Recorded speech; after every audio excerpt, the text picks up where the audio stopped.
It's quite a process in the hair and makeup trailer.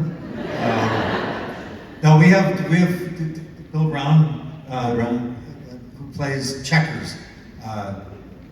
I've never seen an actor go after something and embrace it so much and just dive into it. It was just a joy to be around him and watch him. Like Jasper said in the scene, it's a little pet project, and you figure out why it is that I created them.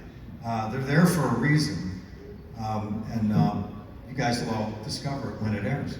It's amazing because Bill Brown has this very strong English accent. So every time that he'd come on and he was talking off camera, he'd be like, "Hello, how are you?" It was funny to see checkers have that adaptation. So a Shakespearean trained, an amazing actor, and then he sometimes just has to do everything with his eyes, and it's amazing. He's incredible. It's What's fantastic. remarkable is he didn't realize the extent of his role. So he thought he was cast basically to be killed, work a couple of days, and we said, "What are you kidding? It's your afterlife that we want." And he was on. He probably worked 2 months. Nicholas and William, that scene, very much like a lot of your scenes are at nighttime. Right. In dingy places. Right. He's not running in classy circles. What was it like filming? Because this is like a dank dirt room. That is a dank dirt room. I kind of liked it.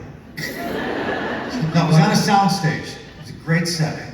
We shot that at Space Studios in Manchester, but I mean, a lot of the stories, guy interacting with vampires. And if you're shooting with vampires, you have to shoot between a certain hour, nighttime. So we shoot 5 p.m. to 5 a.m. a lot of the time. And that's a heavy hit, but I think it kind of brings us together. We get into that kind of loopy stage where we're kind of shooting, we're not really sure what's going on, and everything feels kind of possible. So for Guy and for Nicholas, I'm like, this feels pretty real. Feels good. I'm freezing, but feels Freezing my great. ass off, but it's good. I was literally unsnapping my fangs at 3 a.m. last night in Toronto. Oh, do you have your nails on? Wait, do you still have your nails on? They're off? The nails I clipped off this morning because I'm sort of they're sort of there. He was bowling last night. We were shooting in a bowling alley. Yeah. Mark and John, the cast, we have some actors that couldn't make it today. We have this incredible ensemble. You have Elizabeth McGovern, who's incredible. You have Maisie Sellers, who's amazing. Celine Buckins, who is, I feel like people are going to go crazy about this woman's performance.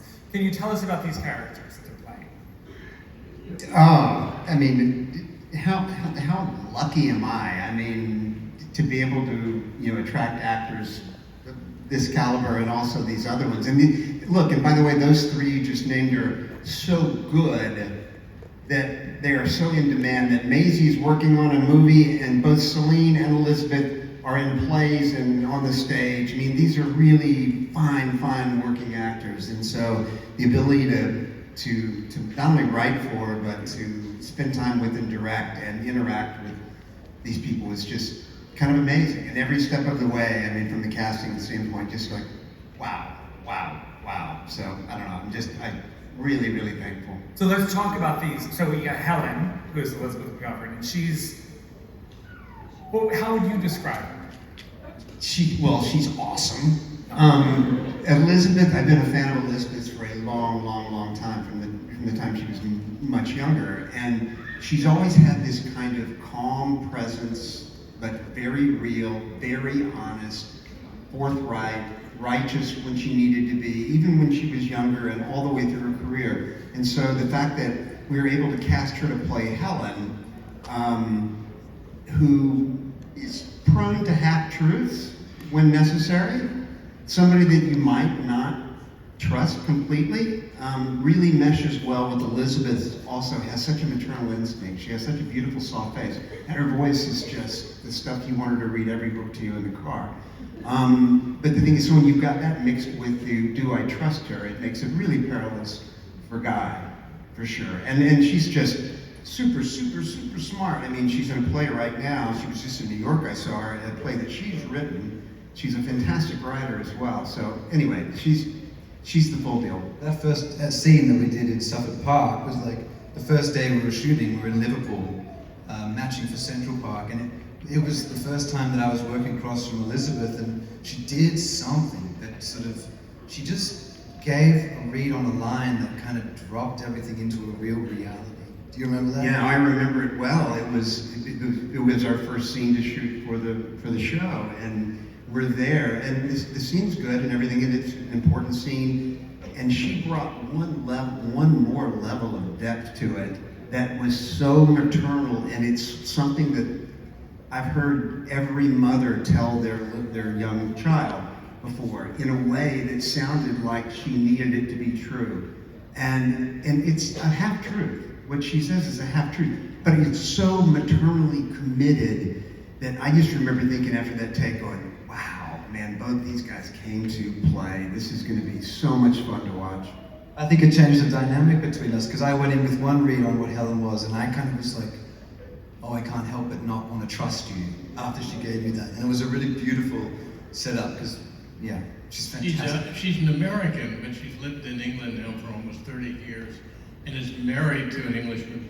So she has an accent that's somewhere mid-Atlantic, and it helps the character because you can't quite ground her. You can't quite say, oh, she's from here or there. So there's something always slightly mysterious about her. Almost ethereal at times. Definitely. Yeah. And then you have Maisie as basically Nick's guy's handler. And does she handle him? She does handle me. Yeah, at times, yes, it can be quite intense, but yeah, she does help me a lot, and you'll see over the episodes. She's a super mysterious character. Maisie is an incredible actor and such a joy to work with, but she has this stoic, strong power that she brings to that character that really, you just want to be on the ride with her. She's fantastic. And Celine has the vulnerability that you wouldn't expect from a witch. No, you wouldn't expect that, and I think that's something that she has that softness, that gentleness, but this fire that burns inside. It's just so funny, I was thinking about this when we were in like San Diego, and how we all came out and we all kind of sat on the panel. Me, Maisie, Celine, Jasper, and Bill, and we were all kind of telling everybody our powers, and I felt like we were on some kind of superhero power. And it was like the first day of Harry Potter, I was like, this is actually insane. But yeah, they've all got amazing qualities, all those actors. Eric, what did you think when you first heard from them about coming into this?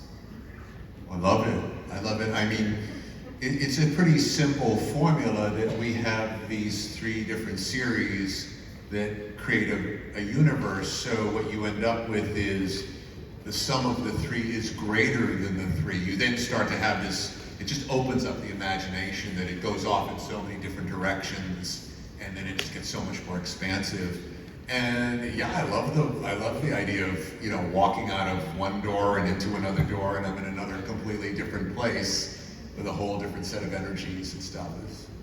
This whole universe has been a thrill for me.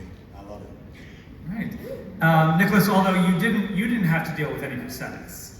Pardon? You didn't have to deal with any prosthetics, right? No, I didn't have to deal with any prosthetics. How weird is it, though, to be acting against somebody who is in them? I think there is a sense of just suspending your disbelief a little bit more than what you usually do. Watching all of these characters come in and out of these doors, all these kind of with the contact lenses and the nails, and then checkers, and then revenants to boot. Like, we got a lot going on in this, but you just have to kind of commit to playing against them as if it's real. And I think you're scared because sometimes you are genuinely scared. If you've seen Checkers, you know how scary that character is. I felt that in that moment. And he went for me. He went for me in a big way. Thank God I had that clicker. I mean, let's just face it, I saved the day. I did. I saved production. Great. Production would have shut down. Set the whole thing up. It's the greatest thing because you're dealing with a lot of high-tech stuff, like the spyware and all this stuff, and then you've got you basically using like the clapper. But that's a I good got that clicker with me.